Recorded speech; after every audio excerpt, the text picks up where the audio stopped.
Hello, and welcome to a special presentation by Billy Ho Sports.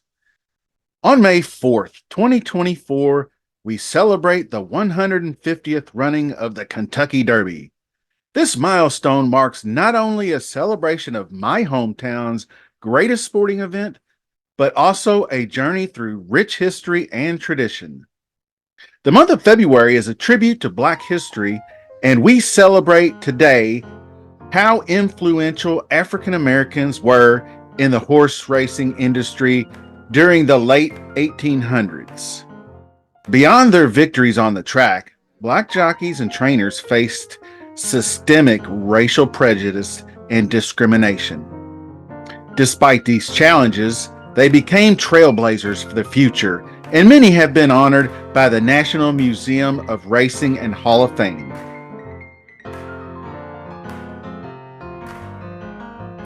The 1888 Kentucky Derby went to Chicago Stables Macbeth II.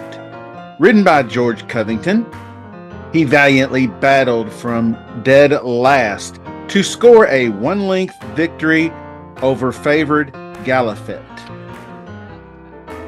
The 1888 Kentucky Derby is notable for a one-time change in the distance to 1.25 miles, which is actually our classic distance of today.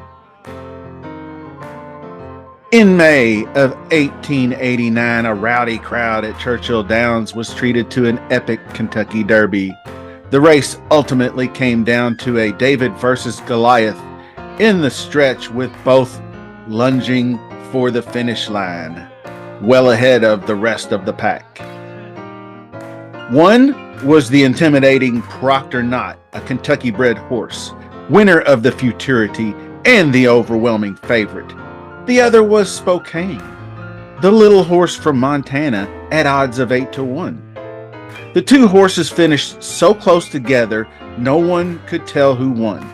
The crowd fell silent. Moments later, Spokane was announced as the Kentucky Derby winner in record time. This achievement for the 1.5 mile distance is one that will stand forever, as the classic distance was changed to 1.25 miles officially a few years later. The 1890 Kentucky Derby winner Riley, owned and trained by Edward Corrigan, who later built Hawthorne Racetrack in 1891. This victory notched the second Derby winning ride for the Hall of Fame jockey Isaac Murphy, the African American known as the Prince of Jockeys. A year later, in 1891, Isaac would once again grace the winner's circle aboard Kingman.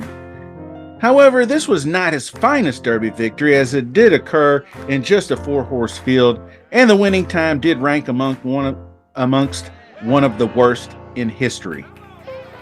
Murphy's 3 Derby wins stood as the most of all time until 1948, when Eddie Arcaro won his 4th. 1892 brought us the Kentucky Derby's 18th birthday. A horse named Ezra, and a hot young jockey born just 3 years after the tradition began. The race itself was closely contested, with Ezra narrowly beating Huron in a thrilling finish. The margin of victory was just a neck, making it a memorable and exciting race for all those in attendance.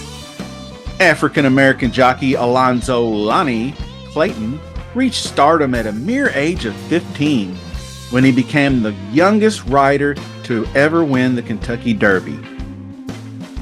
He began his riding career at the age of 12 after running away from home to follow in his brother's footsteps as a jockey.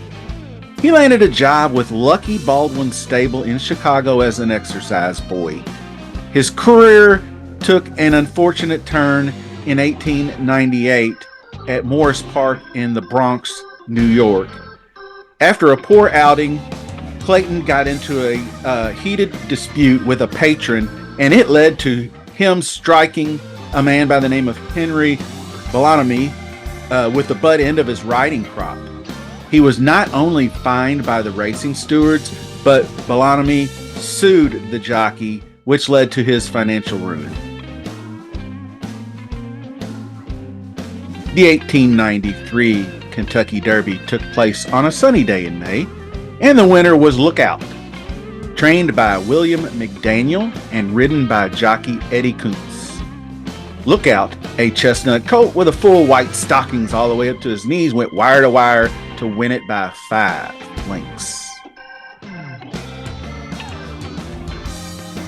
1894 marks the 20th anniversary of the Kentucky Derby, and it brought the thrill of victory and later some tragedy. On May 15, 1894 at Churchill Downs in Louisville, Kentucky, Chant dominated the field to win going away by 6 lengths. Some report the distance up to 10 lengths, but who knows for sure. And just mere days after riding Chant to a romping victory over Pearl Song, jockey Frank Goodall was killed in another Churchill Downs race when his mount stumbled and fell over, rolling over the top of the jockey, causing him traumatic head injuries. A news account reported that the horse was able to get up and be fine, but unfortunately for the jockey, he did not survive his injuries.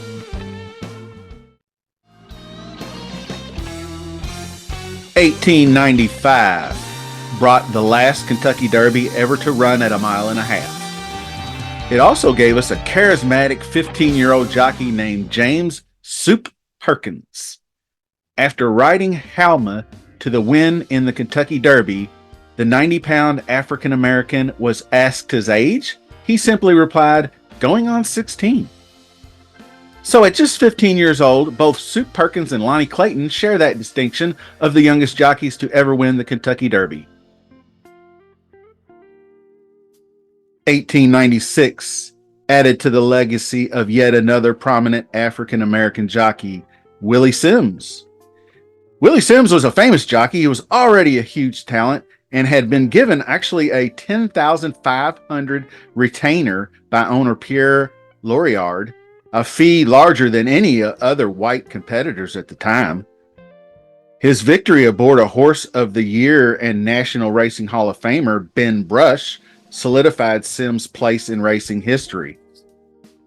Although the race didn't start well for Ben Brush, he stumbled badly at the start, nearly unseated Sims. Overcoming the setback, Ben Brush and Sims made an incredible move to catch the leaders before they had even gone a half mile. The real challenge awaited in a formidable colt by the name of Ben Elder. Down the stretch, Sims did everything in his power to urge on his tired horse and was ultimately able to edge out Ben Elder by a nose. Notably, 1896 was the first Derby where the winner received the Garland of Roses. The 1897 Kentucky Derby was apropos with a muddy track and a winner by the name of Typhoon II. In a hotly contested race against the rival favorite Ornament, front-running Typhoon II kept the hard-charging Ornament at bay, leaving the remaining 4 horses more than 20 lengths back. The 1898 Derby marked another magical Kentucky Derby with Plaudit the victor. Plaudit won 4 of his 8 races and finished second in the other 4. This marked the second Kentucky Derby winning ride by Willie Sims, a native of Augusta, Georgia, who went on to achieve 1,125 career victories. Nicknamed Wee Willie in his youth due to his slight build, he began to be appreciated for his skills as a rider.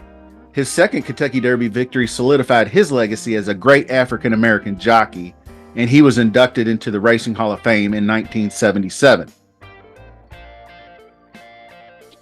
As the sun cast a golden glow over legendary Churchill Downs in the May of 1899, the stage was set for an epic clash in the Kentucky Derby.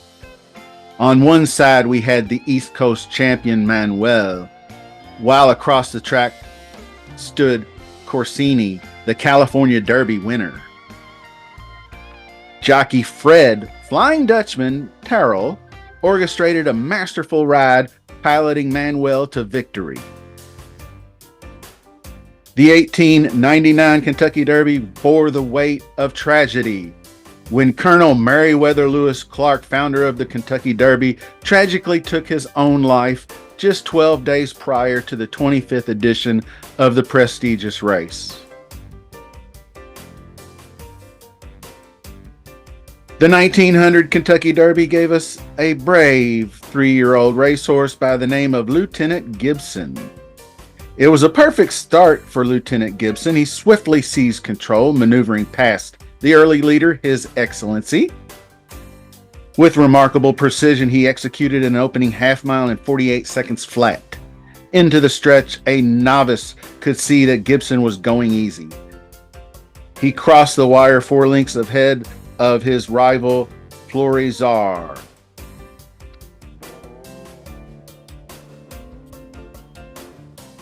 So as we turn the page from the 1800s, we celebrated not only the conclusion of a century, but also the dawning of new possibilities and advancements in the city of Louisville. The canvas of the future awaits strokes of innovation and change. We embrace the unfolding narrative of the 1900s with a collective sense of anticipation and excitement.